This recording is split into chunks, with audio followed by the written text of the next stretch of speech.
G'day guys and welcome back to Karate Over Coffee. This is part 3 with Cezar Borkowski. If you haven't listened to part 1 or part 2, go back and have a listen. Otherwise, sit back and enjoy. Hi and welcome to Karate Over Coffee. My name is Shane McMahon and I'm your host. This is a podcast dedicated to my experiences in karate. I started karate as soon as I could walk.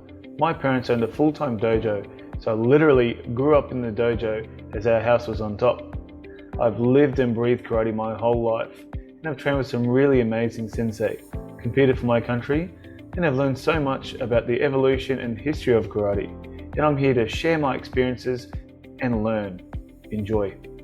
As I look at your black belt numbers, and I mean, I'm not talking Shodan, I'm talking Sandan, Yondan, Godan, Rokudan, right?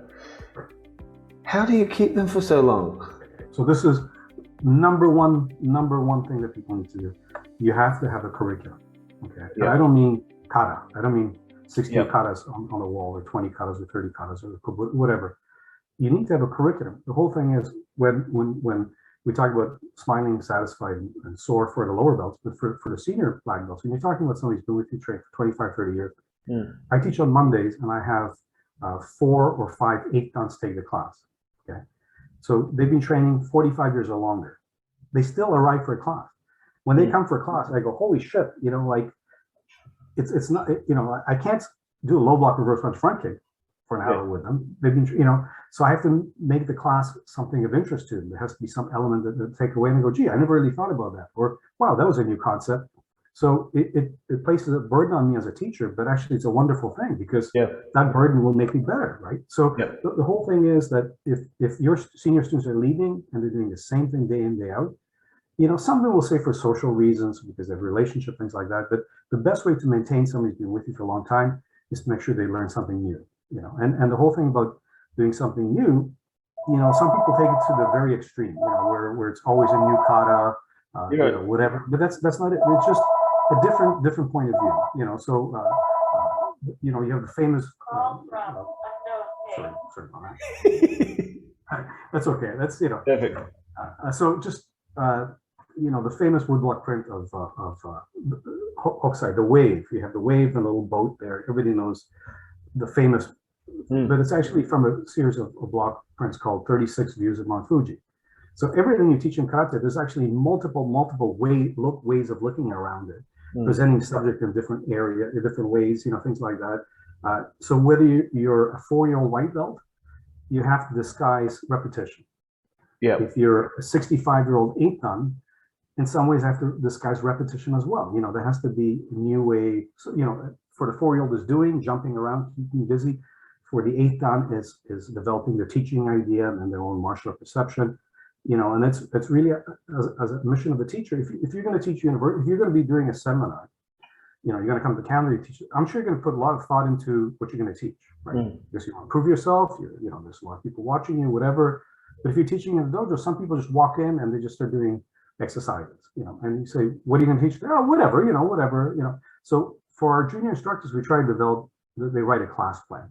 And a class plan should be more than just 5 minutes of basics, 5 minutes of kata, 5 minutes of pad drill, 5 minutes of sparring. Okay, well, it's pretty much anywhere in the world that's your, generic class plan. But, like today we're going to do kata. So I'm going to incorporate pads. So every time they'll do ending technique, there'll be actually a pad. So they'll do low block punch, and they'll have to hit a pad. And they'll have to spin around, front kick, they'll have to punch a pad. Okay. Or we'll do self-defense. So the last movement of the kata, the other student has to do some sort of block, whatever. And so, what I'm saying? So just taking the same thing that you're doing and just changing like a Rubik's Cube, just flip the thing a little bit, is a completely different color, So it's really, that's retention. Retention is born of having fun for kids, obviously, but for the adults, if they're learning something, when people leave and they go like, how was class? They go, wow, I never realized that, there's 12 different ways of doing this, whatever. It's and that takes a lot of thought on the instructor's part, you really have to prepare your material. How have you, so since you've been evolving and adapting and changing, because I've got people with me who have been with me or my dad for 30 years. Right. And I try to keep the same sort of syllabus for 2 to 3 years, Right. and then add something in or take something out. Actually, probably taking things out is, as you said, purging a syllabus. Oh man, sometimes it's so Yep. satisfying. You know, Yep. you just start ripping things out that, why are we even practicing this? Especially Yep.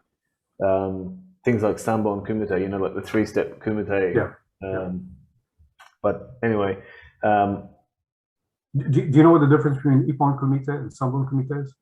two It's how points. big your dojo is. It's how big your dojo is. Yeah, 100%.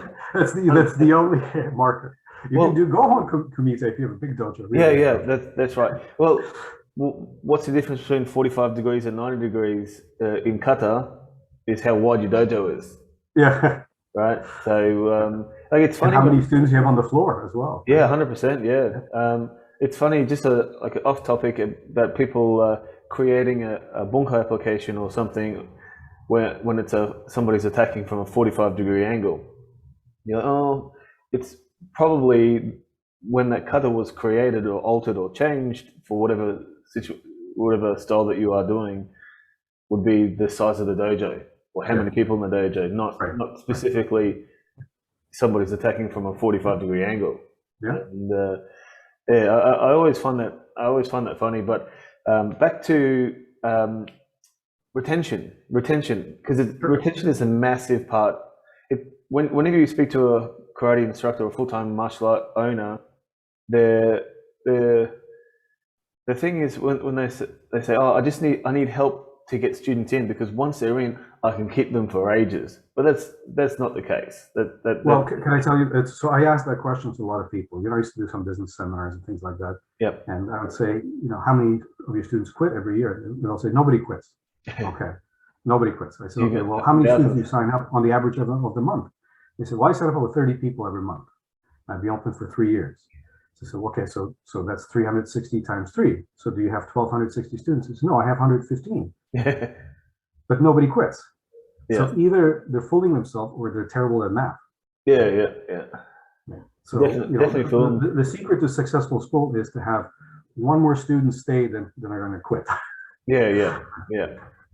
It's basic math. Yeah. So when you back to my question. Sorry. So over a certain time, when you've altered kata or changed movement, do you have people complain about the new parts of the training, or like, why do we change it? Or I remember back in 1987. Well, the thing is, if I change a kata, it's not what but why, So It's not like I come from a background where you do seminars. I would go to seminars and be some famous Japanese teacher. Even Kinjo Hiroshi's friend and teacher, Richard Kim, at some of his seminars. Where you stand there in a hall and you do 1,000 punches, and he'll walk up, take your fist, and move it 1 inch to the left. Then he'll come by another 10 minutes, take your fist, and move it 1 inch to the right. So those are all arbitrary things. And in JKA, they would recall the instructors, and they'd say, from now on, the block is this angle versus that angle, and everybody said, "Wuss," and they would fly back to the countries, and the block would change accordingly to the thing. But for us, my question is, why are you changing the block at that angle? What is the purpose? So if you can say, guys, if we do this is better, you never have problems with the students, because everything is being taught why. So we look at a lot of things like boxing and kickboxing and grappling, things like that, and certain movements. It's for instance, there's a kata called rohai, where you bring the hands back and you bring the hands out like this, or different styles. But if somebody grabs your wrist, and if you do it over and over again, you have to keep your you have to keep everything really, really tight. So for me, because how do you do it? I go, grab me, or punch me, whatever. And that's how you do it, So you're not even the bunkai, but what we call oyo or imi, the meaning of the technique has to be spontaneous and combative and realistic.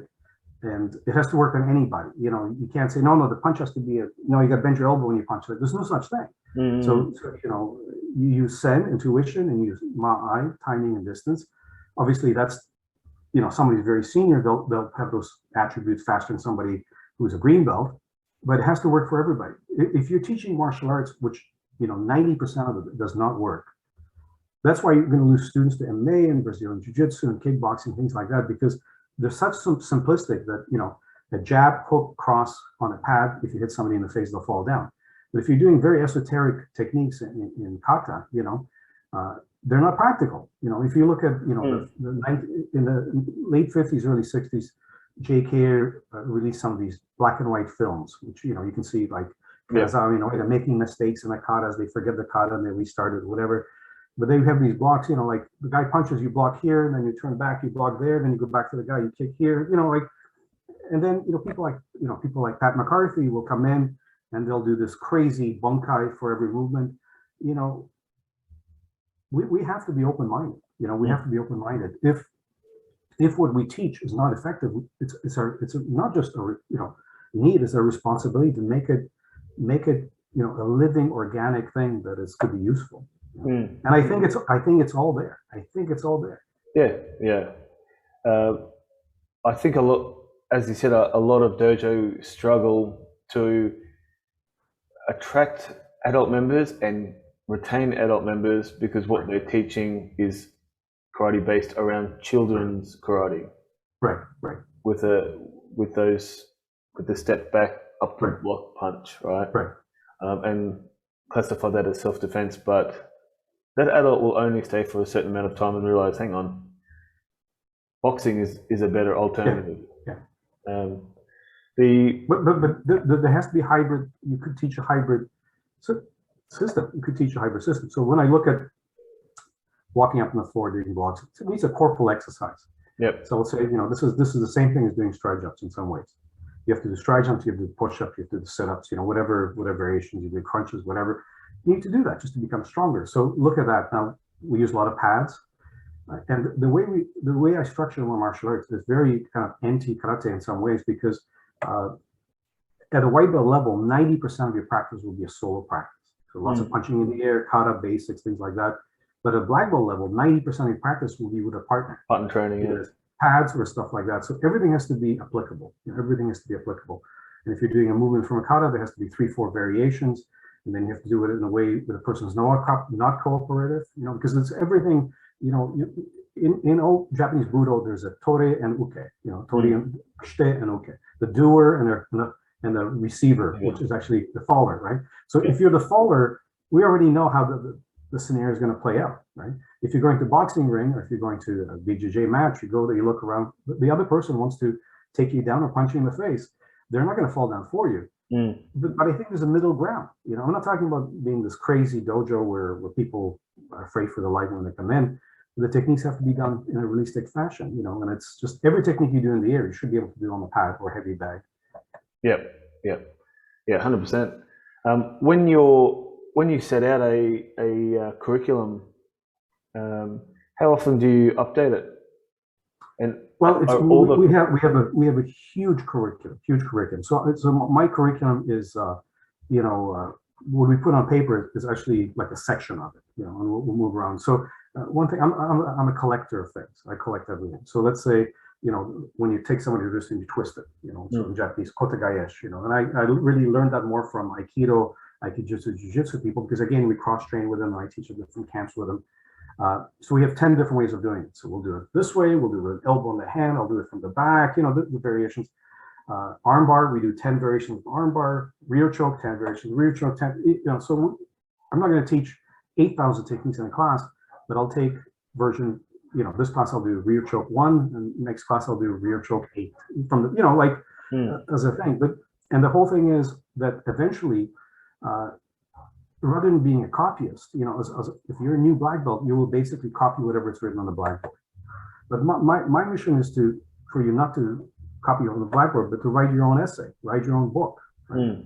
So it's a process of taking you out to that level. So at what point do I cut the umbilical cord and encourage you to develop your own methodology? When you digest all these things, you're not just digesting techniques, but you're also digesting a concept that there's a lot of things I could be doing, and maybe, whatever we cover, maybe there's more, right? And what about from Shodan and above, Shodan and beyond?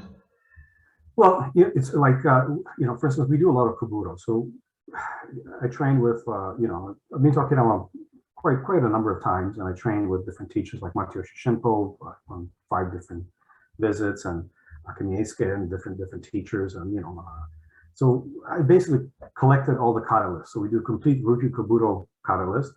We'll do complete Matsuyoshi Kobudo kata list. I have about 5, 6 more bow katas. I have some Yamani katas from Kishaba Sensei lineage of Yamani Bojutsu. And I have some older katas, like we're working on Tokumina no Kon, like an original version of Tokumina no Kon, and Chinichi Shinaka, which is actually older form prior to, this whole concept of Ruju Kobudo, Matsuyoshi Kobudo didn't really came into existence until really 1960s. Yeah. There's no need to give a brand. You're just teaching. You're teaching Kobudo. When there's 3 people teaching Kobudo, you have to have a different name because you have to identify your group, right? So obviously we teach different katas at different levels. Different weapons, so I mean, we do, bosai, tonfa, and chaku, whatever. But then we teach gua, which is a big hole, nunti, which is a kind of a spear. We do kuruma bow, which is like a long stick, looks like a long nunchaku.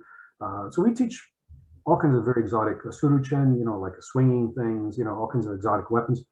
But those are really kind of, they're almost like, I'm trying to pick my words not to insult anybody, but they're fun, they're like fun things, Bo is the king and queen of Okinawan Bojutsu, Bojutsu, right? Sai, those things. But, when you have something really flexible, like, Suruchen, or mainland people practice Kusarigama, which would be, sickle with a long chain stuff, the chance of you failing against adversary who wants to kill you is very, very high. Yeah. So I would much rather practice martial art techniques and martial art weapons, even though they're historical effigy of actual real thing, that have high probability of winning a combat versus practicing weapons which have almost 0 possibility of winning combat. If that makes sense to you. Yeah. So we practice those almost like a historical reverence, but not really. I don't really look at them as a combative thing. Yeah. In terms of Shodan and beyond, how much of their syllabus is partner based as opposed to just, because if you look at most, let's say JK for example, right. Majority of their Shodan to Nidan to Sandan is kata based, right? Right. Unsu or whatever. So for Nidan to Sandan, is there an element of study? Okay. So right, there's 2 things. There's the syllabus, the teaching syllabus, and also your mission as a teacher advancing your students. Okay, so there has to be sometimes it's contradictory, those 2 terms. So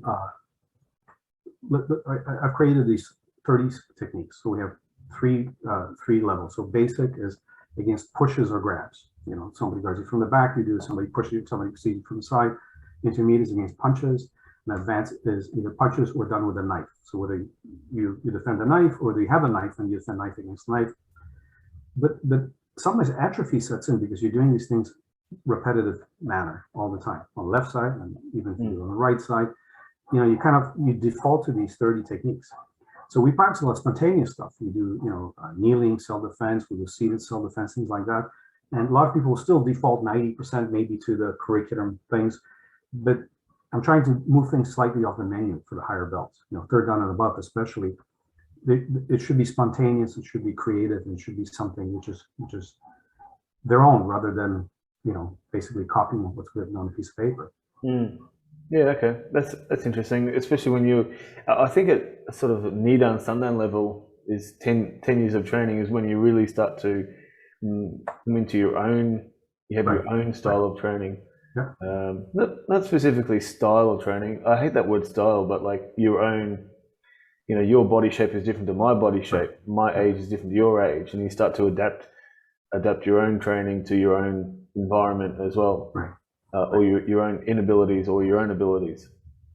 Excellent. I equate to the contradiction of the 2 words, martial art. If you look at the root of martial is military, by rote, set. Art is creative, expressive. So how can you be set and rigid and military and be creative at the same time, because there's a boundary you cross over, right?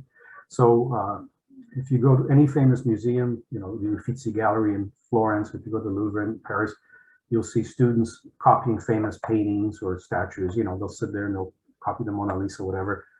That's how you develop your craft. Your craft is you have to be a good copyist first. You have to be, good copyist, and then you can transcend. Every famous artist, if you think of a bizarre, expression of art, let's say Picasso. If everybody closes their eyes, they think of Picasso, they'll think, the eye over here and the nose over here, and there's another ear here, and then 3 ears. But if you look at his early period, at the beginning, he was a realistic painter. He painted portraits, and he went to what's called blue period in the early 1900s, where he was painting his portrait, but there were only blue and a bit of distortion there and progression. So the reason why he can paint, such an amazing, bizarre, thing, or broad news descending staircase is an image of 67 people, which is actually one person walking down the stairs, is because they could copy something perfectly. So if you're going to do an open creative kata, you better be really good at your seonshin and basai and pinan shodan, whatever. If you do that brilliantly, only then you can move on to creating your own form. It should not be a band-aid for lack of basic talent, right?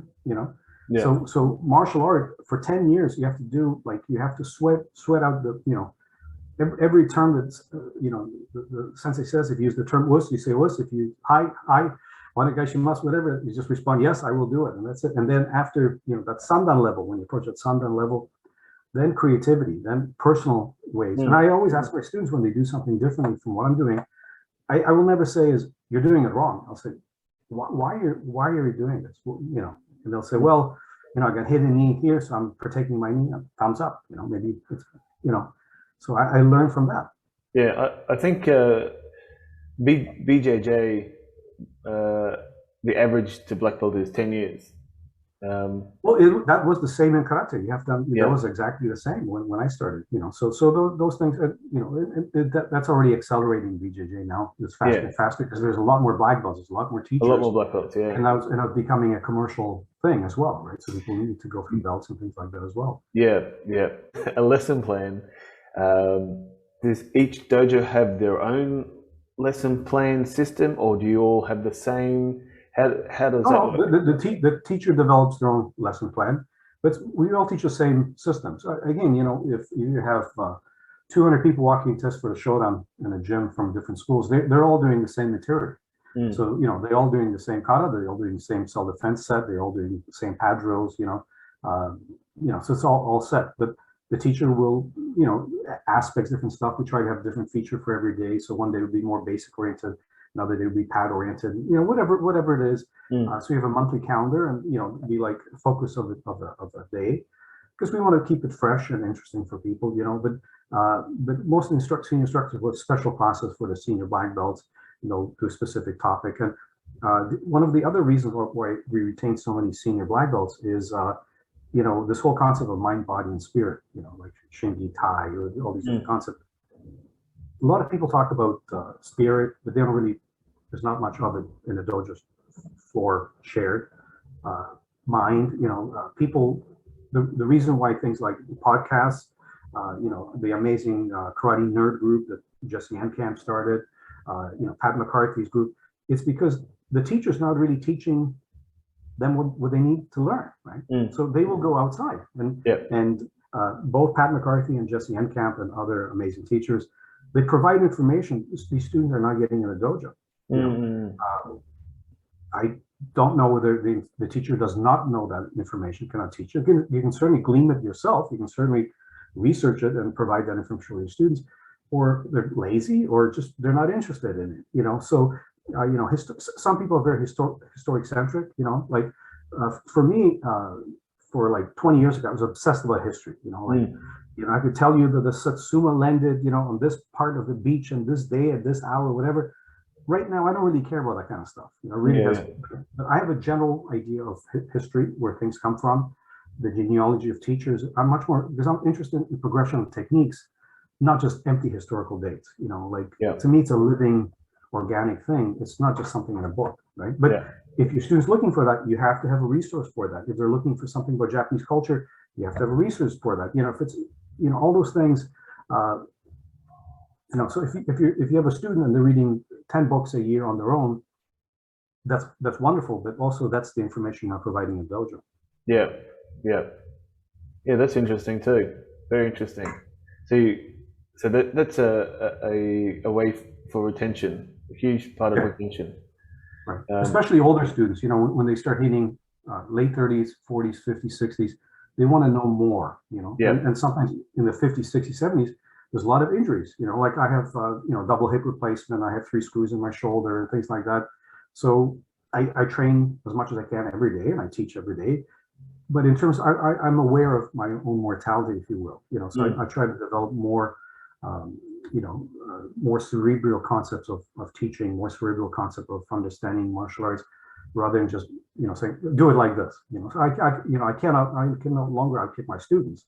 They kick a lot better than I can. So that's my amazing jump spin kick in 1975. It's long gone. That's it. Yeah, I need more. Yeah. Well, look, I've actually got to wrap up because I've got a class on very shortly. What a great conversation! That was awesome. We should definitely do it again shortly because I have 1,000 more questions. Okay. There's not a lot of people who are interested in the business side of karate or business side of martial arts. If I can say, I really don't care about business. I don't really care about this. For me, it's about seeking excellence. Yeah. And excellence means that taking something like squeezing a sponge with water. How can you get more water out of the sponge? That's really that's kind of my my passion. Business is maybe the wrong term. It's more. I think more people are starting to want a better work-life balance, and when you wake up, like I woke up early to come and do this podcast because I wanted to. I love that's my passion. So I'm amazed how awake you are at 6 a.m. to be able to do that. I'm not talking about going to walk your dog. I'm talking about. Well, actually, I walk my dog every day at 5 a.m. Okay, so cool. I listen to podcasts as I'm walking, but not my podcast. But and I have an 8-year-old son, so I've got no choice but to wake up early. So it's that passion of waking up to go and do something that you love. I think more and more people will start, especially after this COVID catastrophe. They're looking more at their own lives and like, do I really want to be working for somebody else for the next 30 years? What do I love? What drives me forward? And karate can be something.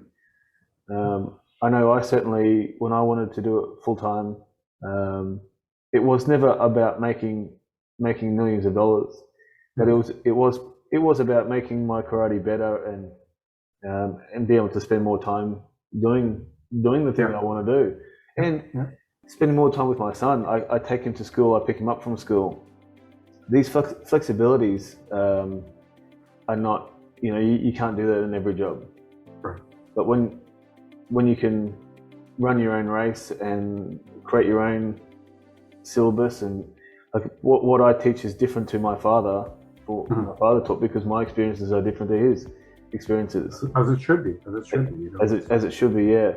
And I can see the other instructors in our other dojo, their experiences are different to mine. I mean, while we all teach the same core karate and the core techniques, how they deliver how they deliver that lesson plan is different to how I would deliver that lesson plan, because we have different personalities. So, anyway, thank you very much, Cezar. I really love the chat. It's really my pleasure. Anytime you want to discuss anything or just touch base, and if you're ever on the North American side, if you have $12 for coffee, you can come visit us anytime. Well, normally, my wife is from Korea, so we go to Korea. Well, we were going every year, and then I would pop over to Japan or Okinawa for a week. But would love to go to Canada. It's Canada is Australia with snow. Yeah. So Australians and Canadians have very much, same kind of mentality, same temperament, same liberal views. It's very much the same, except we have much, much nicer beaches and much nicer weather. So we'll leave it at that. Wow, how awesome was that? A big thank you to Cezar for sitting down and having a chat. There are so many little nuggets of information in there. I hope you got as much information as I did out of it. Anyway, guys, I'll speak to you soon. Thank you for listening to Karate Over Coffee. And if you're enjoying the podcast and getting something out of the episodes, there are a few things you can do to help us. If you don't already subscribe to us on YouTube, please do so. We release these episodes every Friday morning, Australian time. Plus, we release some smaller espresso shots during the week on both our YouTube channel and our Facebook community group. You can also subscribe to us on our Apple or Spotify. Leaving a 5-star review will be very beneficial as well. If you have any suggestions or topics or feedback or anything that you want to talk about, please put it in our comment section on our Karate Over Coffee community Facebook group. If you'd like to support us, please visit our online shop where we have official Karate Over Coffee shirts, hoodies and mugs available. Your continued support is appreciated and a vital way for the podcast to keep moving forward. Thanks, guys.